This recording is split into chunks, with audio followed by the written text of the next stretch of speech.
Check, check, microphone check, testing, 1, 2, 3. It's working. Hello, folks. How are you doing out there? Boy, oh boy, I had some people pretty upset last week that I covered Hillary's announcement without covering the Rubio announcement. There's a reason why I did that, and I will explain all of that. We will talk about Marco Rubio and his announcement for president.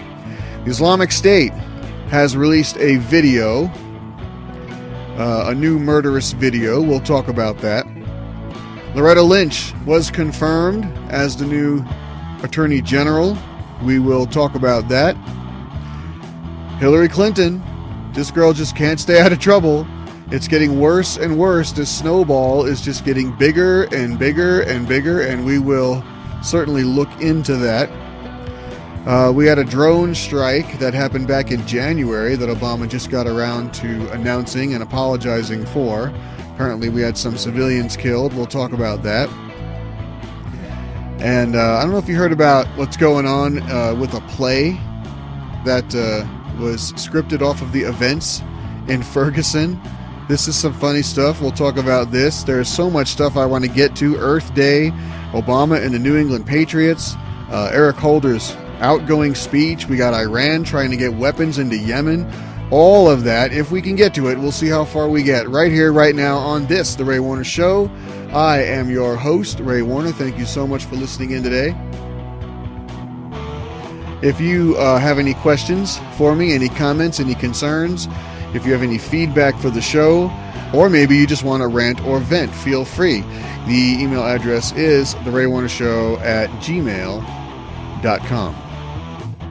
Now, like I said, I got a bunch of email talking about what's up. How come you didn't cover Rubio? You covered Hillary. What are you, voting for Hillary? You want us all to know about Hillary? I can talk about Marco Rubio. Marco Rubio announced too, that he's running for president. Yes, I know. My explanation is very simple. Hillary announced, and then Rubio announced. He announced the very next day. Now, when Ted Cruz announced, I covered Ted Cruz and his speech. When Rand Paul announced, I played some of his speech and the events of the first day in his campaign. And then when Hillary Clinton announced, I had every intention of covering her. Yes, she's a Democrat. No, I'm not going to vote for her. No, I do not support her. But I'm still going to cover anyone that obviously announces that they're running for president of the United States. And then Marco Rubio announced the very next day. And the only reason why I didn't discuss that last week is because I didn't want to just tack him on to the end of the show. I want to give Marco Rubio the same attention that I gave all the other candidates. But now to say I'm voting for Hillary, I mean, come on, them's fighting words right there. So here goes. Marco Rubio. Yes, he did make his announcement the day after Hillary made hers. He is running for president. And here's some of the highlights from his speech. Thank you for being here. After months of deliberation and prayer about the future of our country, I have come here tonight to make an announcement on how I believe I can best serve her. I chose to make this announcement at the Freedom Tower because it is truly a symbol of our nation's identity as the land of opportunity. And I am more confident than ever that despite our troubles, we have it within our power to make our time another American century. While our people and our economy are pushing the boundaries of the 21st century, too many of our leaders and their ideas are stuck in the 20th century. Now the time has come for our generation to lead the way towards a new American century. Now, just yesterday, a leader from yesterday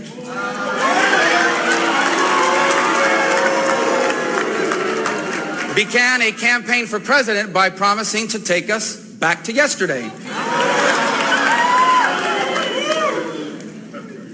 Yesterday is over.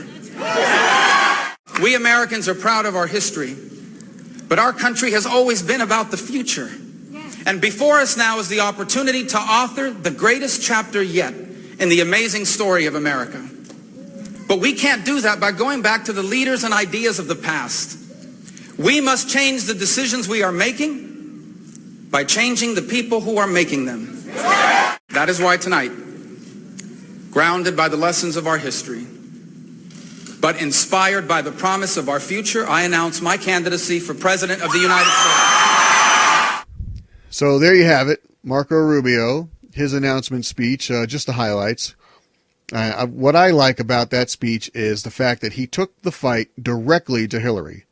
Now, he didn't necessarily mention her by name, but he did say that someone from yesterday promising to take us back to yesterday. And yeah, Hillary Clinton is so old hat. It's not even funny anymore.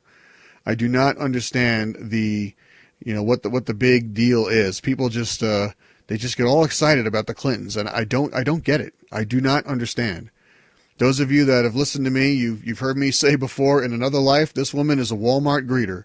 She was just in the right place at the right time and met the right person, and there she is, living the life she's living. Otherwise, she's nobody. What has she accomplished other than getting where she wants to be? She managed to marry Bill Clinton. She was First Lady of Arkansas when he was governor of Arkansas. She was First Lady when he was President of the United States. She managed to get into the Senate just by rolling into New York and setting up shop. She didn't represent New Yorkers. She's not from New York. She just went there because it was an easy seat to win. She rolled in, set up shop, became Senator of New York, and then was appointed Secretary of State. And we know what that's all about.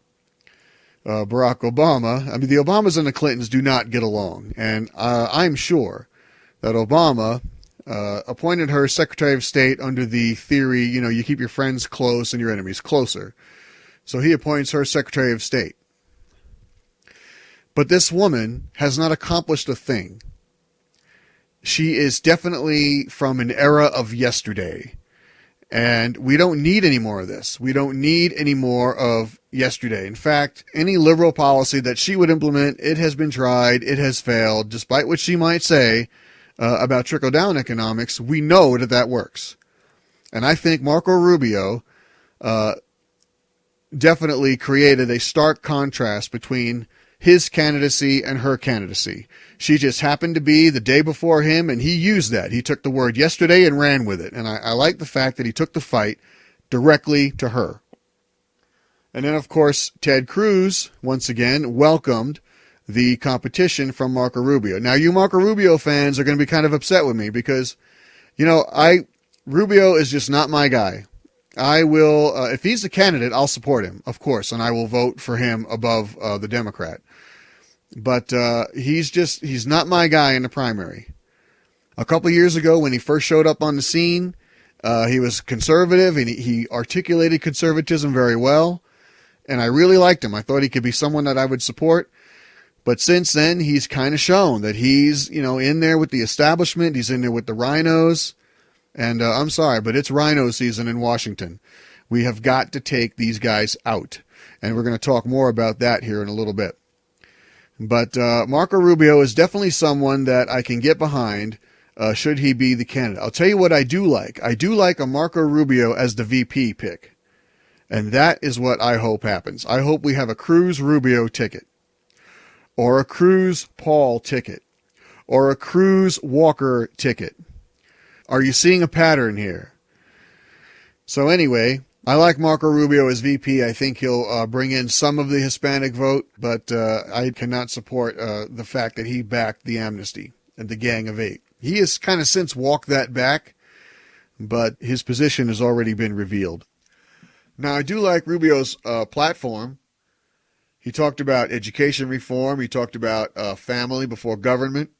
Talked about pro-life and parental rights, global leadership, military strength, and as far as foreign policy goes, human rights around the globe. So I do like the platform that Senator Rubio outlined in his announcement speech. Now, the Islamic State put out a brand new video, much like the other videos that they've put out. They put out the video where they set the guy on fire, the Jordanian pilot. And then they put out a video, must have been a month or two now ago, where they beheaded, was it 21 people, 21 Christians? I don't know exactly, I'm pretty sure it was 21. And now they've put out a brand new video. And again, the video is done very professionally. It's certainly a propaganda video. It's if you want to sit through it, you can. There's a link to it on the podcast page. If you go to the April 20th post for the quick report, there's a link to it there. It's very graphic, so be warned. It's all speaking in Arabic or whatever language it is. You're not going to understand any of it unless you speak the language. There is some kind of word association things that they do. There's some English that they put up there for in print that you can read. And there's of course pictures and just like the last video, they kind of tell whatever story it is they're trying to tell, and then they get to the murders. Now in this one, 30 people are murdered, 30 Christians. We have 15 of them were beheaded, again on the beach, so that their blood could run into the water. And then we had 15 that were murdered by being shot point blank in the back of the head. So once again, the Islamic State putting out a video, not that it has anything to do with Islam. I'm sure that the White House will be quick to say that it has nothing to do with Islam. It's just, the Islamic State putting out these videos and committing murder in the name of Islam based on the Quran as taught by Muhammad for the purpose of jihad and establishing a caliphate. But it has nothing to do with Islam. So let's just keep that in mind. And on to Loretta Lynch. She was confirmed, and this is the kind of thing that I'm talking about. I mentioned the fact that it's rhino season in Washington. Loretta Lynch managed to get herself confirmed, even though she point blank said she agrees with the legal basis for Obama's executive amnesty, even though Obama himself said he did not have the authority to do what he did. Now, these are the Republican senators that voted with the Democrats to confirm Loretta Lynch. Senator Kelly Ayotte is the senator from New Hampshire, Susan Collins of Maine, Jeff Flake of Arizona, Lindsey Graham, South Carolina, Orrin Hatch of Utah, Mark Kirk of Illinois, Rob Portman of Ohio, Ron Johnson of Wisconsin, Thad Cochran in Mississippi, and Mitch McConnell of Kentucky. Now, I have a very simple question for these 10 Republican senators that decided to defect from conservatism and vote to confirm Loretta Lynch. What in the world was the midterms for? There was a midterm election last November. It was a landslide victory for Republicans. Landslide victory. And here we have these 10 Republicans confirming Loretta Lynch. Is that really why you think we sent you there? Is that really why you think we handed you the power of the Senate? We won the House in 2010. We won the Senate in 2014. We gave it to the Republicans to stop this, to stop Obama, to stop liberalism. That's what it was for. It was a clear mandate against Obama and his failed leftist ideology. Obama himself said his policies were on the ballot. Remember that? And he got hammered. And so did many other Democrats. Complete control of Congress, both houses, has been handed to Republicans. And this is what they do. They squander the opportunity. Now, it's very simple. It has nothing to do with the fact that Loretta Lynch is black. It has nothing to do with the fact that she's a woman. It has to do with, first of all, she's a liberal. Second of all, she said in the confirmation hearings that she backs Obama's executive power grab. She believes there is a legal framework for what he's done with amnesty. So that means she is just as wrong as Obama is. Okay, Obama himself told us he does not have the power. He does not have the authority to just willy-nilly go around changing laws. Congress has established laws. We have a Congress to write legislation. These are the things he told people over and over again. And then he turns around and does exactly what he said he doesn't have the power to do. And so now Loretta Lynch comes out in her confirmation hearings answering Ted Cruz's question that I played in the quick report. If you listen to the quick reports, and you should, you heard that. She says, yes, I agree with the legal analysis. I do believe there is a framework for prioritization and for discretion, prosecutorial discretion. And she agrees with the argument And all that does is establish her as just as wrong as Obama. That's all that does. But these 10 senators, and I'd like to point out the fact that John McCain did not vote for her, obviously. A few others, obviously Ted Cruz did not, Rand Paul did not, Marco Rubio did not. I mean, we have the 10 names right here. We know who did. And how easy is it to just say, send somebody else? You vote her down, you say no to Obama, and you say, send somebody else up here, and we'll start over. How difficult is it to do that? But that's not what they did. They voted to confirm. Now you know their names. It's open season on rhinos in Washington. We need to get rid of these people. We need to get more of the strong conservatives in there. Now, for those of you who don't know, the Patriot Act is set to expire. Okay, all these laws come with a sunset clause, and the Patriot Act is set to expire, which, if you ask me, is a good thing. This is the act through which, they take any little thing they want and create a reason to put surveillance on Americans. This is the act that allows them to do that. And Mitch McConnell wants to renew it. Not only does he want to renew it, he wants to kind of shove it through. He wants to do this quick and efficient. So now I ask you, what is the difference between that and something that Harry Reid would do? Why did we bother? Why did we bother handing power to Republicans if this is what they're going to do? They're going to do the same thing Harry Reid did. So what was the point? What was the point of kicking out Harry Reid and handing the Senate to Mitch McConnell and the Republicans? We'll be back, folks. Stay right there. You are listening to The Ray Warner Show. We are 5 days away from fundamentally transforming the United States of America.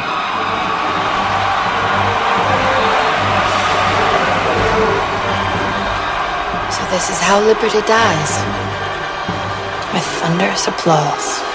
Our healthcare premiums are out of control. I'm not sure what we're going to do. Haven't you heard about Medishare? It isn't insurance. It's a nationwide network of Christians who save money by sharing each other's medical bills. We get to pick our own doctors, and our share is almost 40% less than our old premium. But what about the new law? Well, Medishare is a health-sharing ministry, which makes it exempt from the health reform laws. If you're a Christian and a non-smoker, log on or call to see how you could start saving on healthcare today. Call 1-866-330-8585 or visit meta-share.org. You do have a choice. A creative experience unlike any other is waiting for you at Hobby Lobby. Arts and crafts, fabric, scrapbooking, floral, home accents, and so much more. Come and explore Hobby Lobby and find more than you could have ever imagined. Inspiration, innovation, and creation all in one place. Everything you need to bring your creativity to life is here at Hobby Lobby.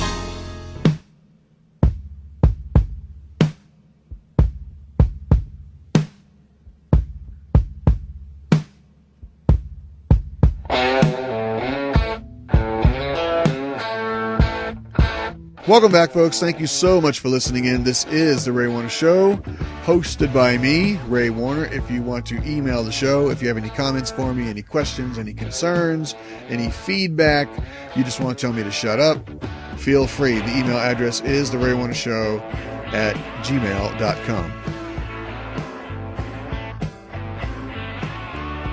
Now, Hillary Clinton is finding herself deeper and deeper and deeper in scandal. In crime. Let's just call it what it is. In crime. As the days roll on, it's like every day something else comes out. Every day something else.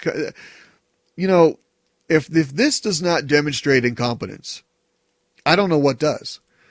I mean, honestly, what is it with the Clintons? The level of incompetence is just astounding. They are so incompetent, they cannot even handle their own cover-ups. Let alone try to run the government. Let alone try to run the business of the country functioning.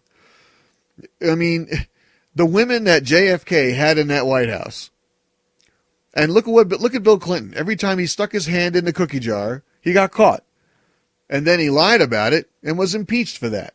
And Hillary Clinton, every time we turn around and find out she's involved in some new, money laundering thing, or some kind of, she's taking bribes, or she's taking campaign donations from foreign countries. Now we find out that they're going to have to redo their taxes for the last 15 years. I mean, what is with these people? The whole Benghazi thing, the incompetence there. She was begged for additional security and failed to provide it. And we had 4 Americans die on her watch. You've heard me say before, now we know what she'll do when the phone rings at 3 a.m. She'll do nothing. And then we had the whistleblower who saw Hillary's staff in the basement of the State Department, literally taking files, taking paper out of files, taking documents from files and shredding them. Shredding the documents from the files. They pull out a file, they pull out some of the documents, they take a look. This makes Hillary look bad. In the shredder it goes. What is that? Who does that and gets away with it?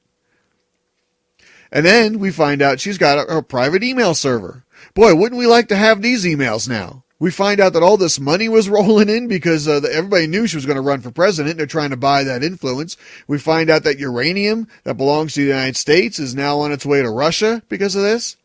It's just amazing. It's absolutely amazing. The degree of crime that these Clintons get involved in. And nothing sticks to these people. These people belong in jail. Hillary Clinton belongs in jail, not in the White House. And what really is amazing is the fact that the liberal media is out there putting this stuff out there. They're not covering up for this woman. I've heard a number of theories as to why. It could be, number one, they just don't want her in there, so they're trying to destroy her. Could be, number two, they know that they have all this dirt that they're going to have to deal with, so they don't want any October surprises. So they're getting all this out of the way now because, Fast and Furious, Benghazi, the IRS, the VA, anything going on in this administration, nothing sticks. The story's out there, everybody lies about it, and then it just goes away. They know that that's what's going to happen, so they're putting all this stuff out there, and it's eventually going to just go away. And then, she can run for office, and all that stuff's been talked about. By then, they'll be saying, oh, that's old news. You're still talking about that? Dude, that's old news. That's what they'll be saying come election time.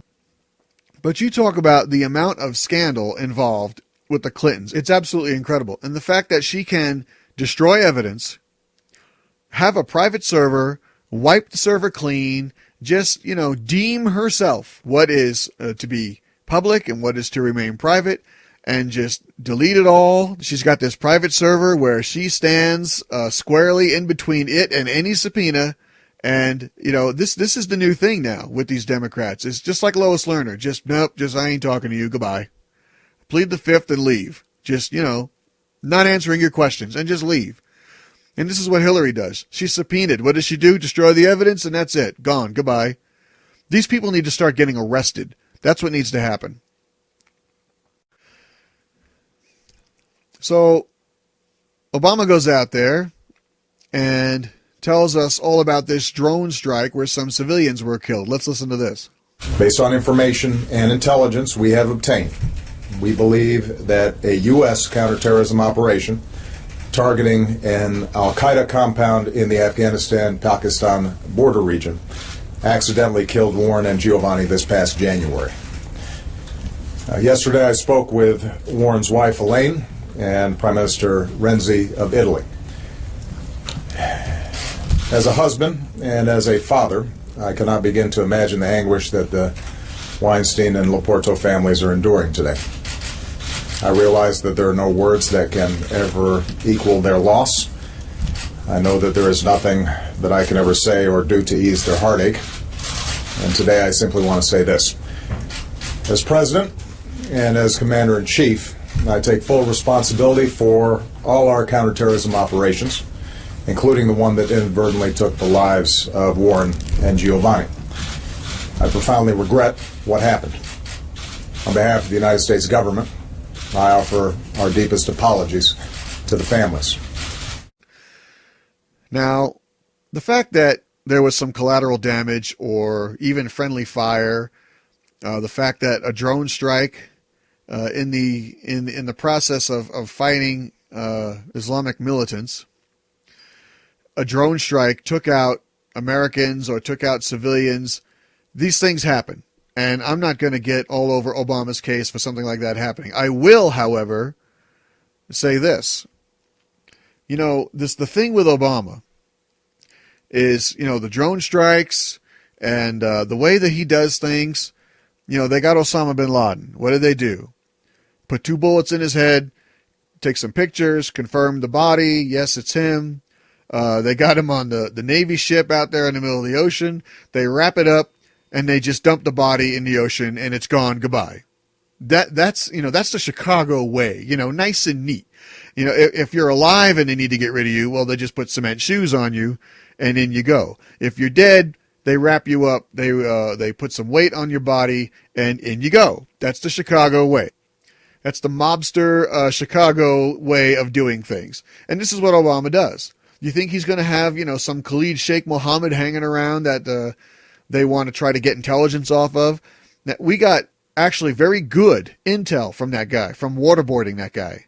Intel that we were able to use in the war on quote-unquote terror. I just prefer to call it Islamic militants. But see, and the fact that Obama will never do this, he will never saddle himself with this sort of thing. He's not going to have Osama bin Laden in a jail cell somewhere and liberal freak shows out there calling for his freedom and, trying to get him a lawyer and blah, blah, blah, blah, blah, blah, blah. I mean, he just ain't going to do it.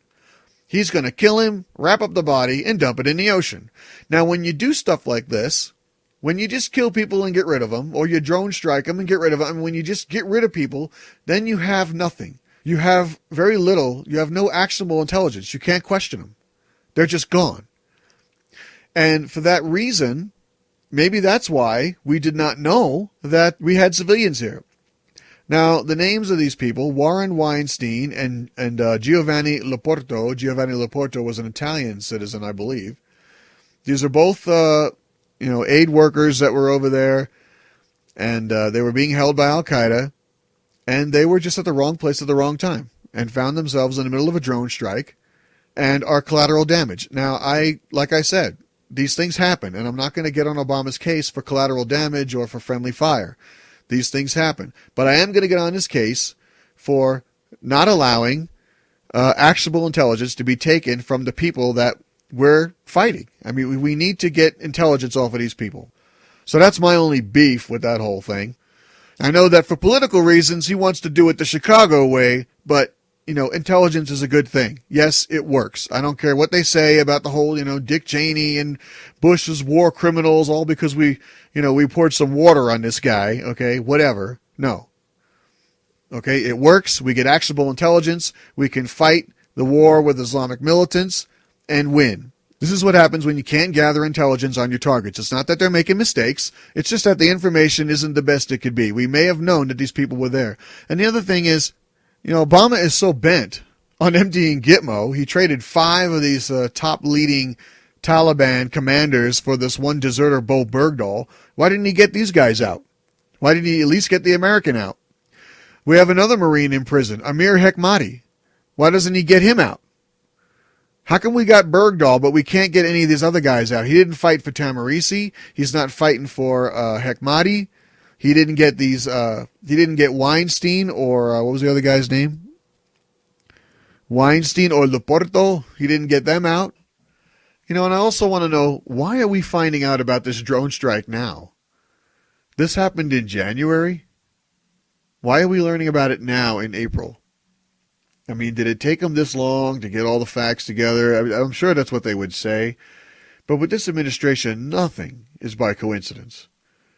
Everything is focus group tested. Everything is timed. Everything is political. Every single thing Obama does is political. Why? What is it? What is going on that he had to announce this now? And is he trying to help Hillary out? Is he trying to knock her off the news with this? Is he trying to get his stupid little arrangement with Iran off the news with this? I just don't understand the timing of this.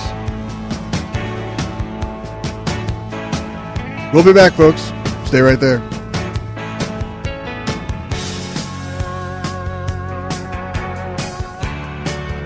This is the Ray Warner Show, with a podcast every day, unless we have technical problems, but that never happens. 21 Signs of Doomsday. God said, man said.com. Noah's Ark, fact or fiction. Geologists say yes to crucifixion. Science says eat butter. God said, man said.com. Scientists study speaking in tongues. Hours of text and audio. God said, man said.com. Doctors flummox for what they found in female brains. St. Peter's fish, hell worms, extraterrestrials amongst us. God said, man said.com. Come to the Holy Land and walk in the footsteps of Jesus. From Nazareth to the birthplace of his ministry, the shores of Galilee. Stand where he stood. Be baptized in the Jordan River. Hallelujah, he is everlasting. Ask your pastor or visit goisrael.com to learn more about making the journey that will transform your faith in God and his word. Experience Israel. You'll never be the same. But let's just back up from, with all due respect to the speaker, that what he said is not the gospel truth. The fact is that a lot of the spending increases came during the Bush administration. 2 unpaid-for wars that we got ourselves engaged in, a prescription drug plan that added enormous amounts to our spending, and the tax cuts for the high end that did not create jobs. Putin is going to do what Putin is going to do. Some of what we see comes from insecurity. Putin, for all of his, is insecure. But we have to pass the bill so that you can find out what is in it. These are children coming over the border compared to baby Jesus fleeing violence. Yes, we had the Recovery Act, which saved or created 3.5 million jobs. We avow the First Amendment. We stand with that and say that people have a right to have a gun to protect themselves. It is almost a false argument to say we have a spending problem. And if Israel is responding to that address, then it's a shame that the Palestinians are rumored to be using children and families as shields. We go to the gate's closed, we'll go over the fence is too high, we'll pole vault in. If that doesn't work, we'll parachute in, but we're going to get health care reform passed. Mr. Gruber, I don't know who he is. Hamas is a humanitarian organization.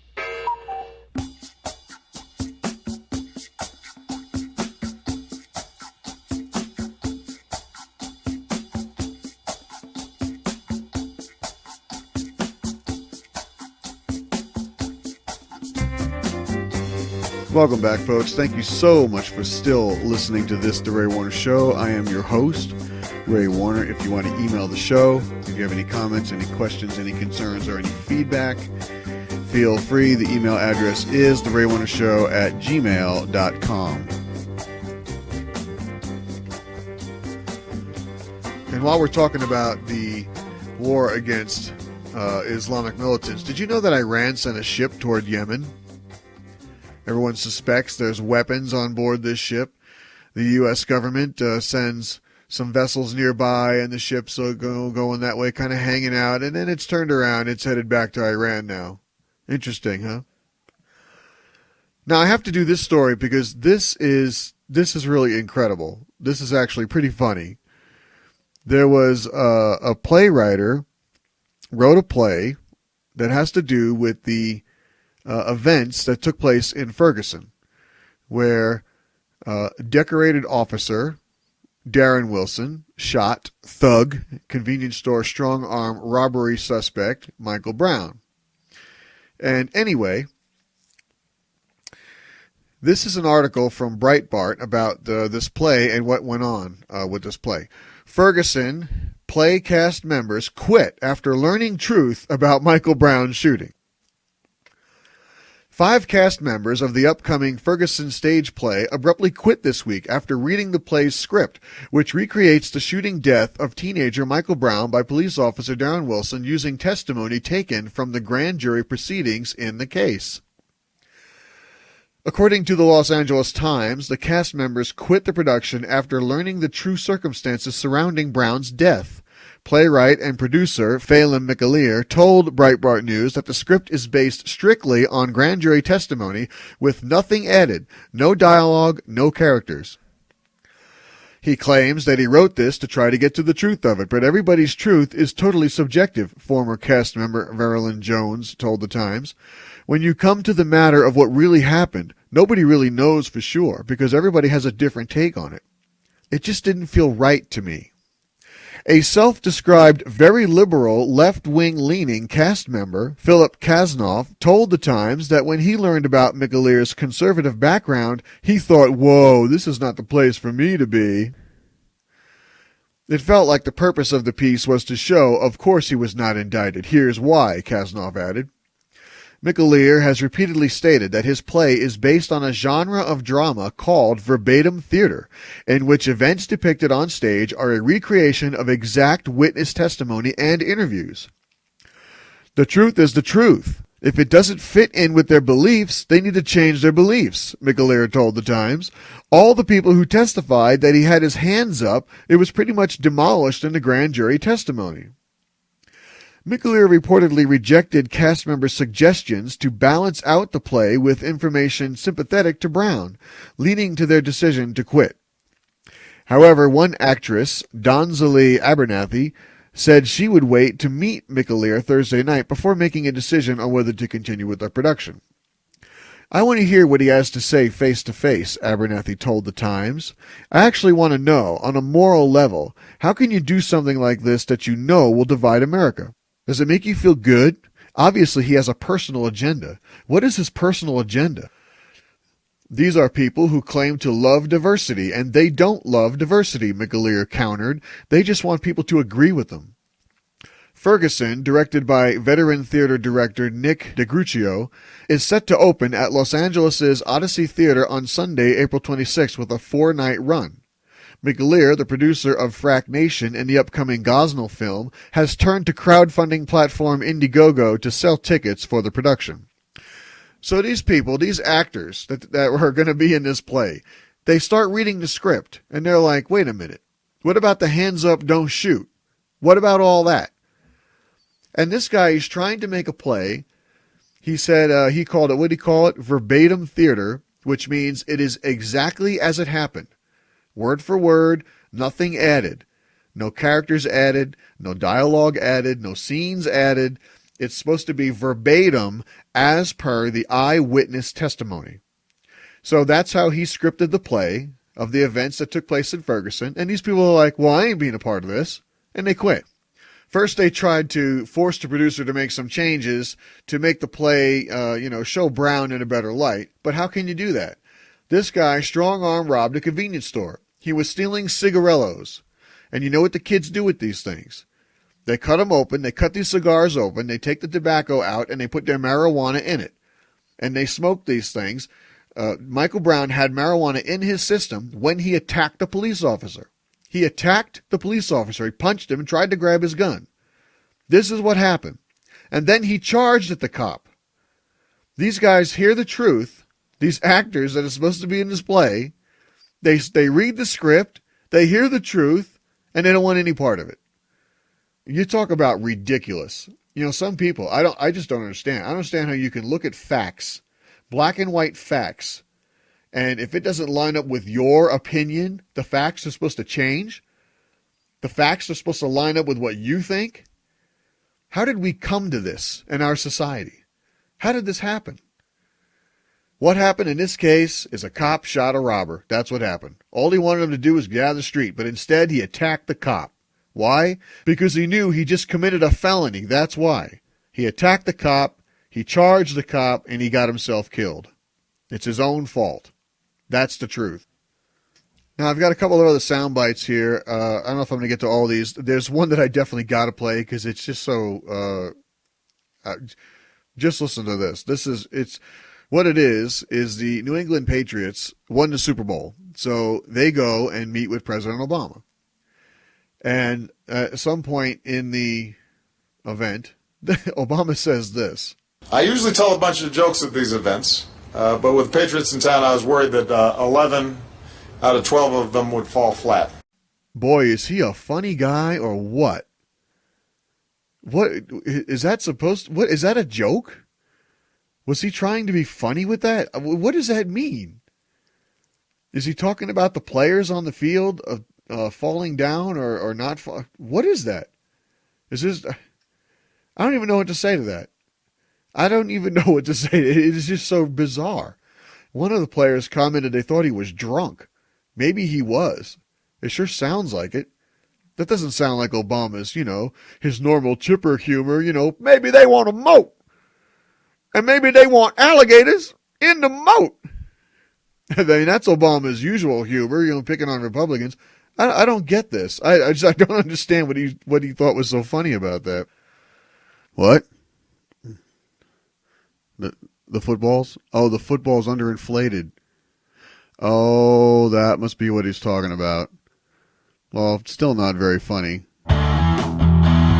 And that is going to do it for this week, folks. Thank you so much for still being here and listening in today. Don't forget, if you want to email me, if you have any questions, any comments, any concerns, if you want to add on to something that I've said here today, or if you just want to tell me to shut up, feel free. The email address is theraywarnershow@gmail.com.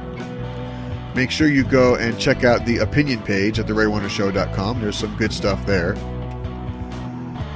And don't forget, I don't know how you listen to The Ray Warner Show and to The Ray Warner Quick Reports, but there are many ways you can listen. If you go to theraywarnershow.com, you can subscribe and you'll get a link in your email. You can also go to the YouTube channel. You can follow it there and you can subscribe. And you'll get the show there. Every show is posted on Facebook and on Twitter. You can like the Facebook page for The Ray Warner Show. Or you can follow The Ray Warner Show on Twitter, and you'll have access to every show. You can also get the show and subscribe at iTunes. And you can also download it at iTunes. You can download it from the website, theraywarnershow.com. However you listen, thank you so much, and we'll see you next week. So long.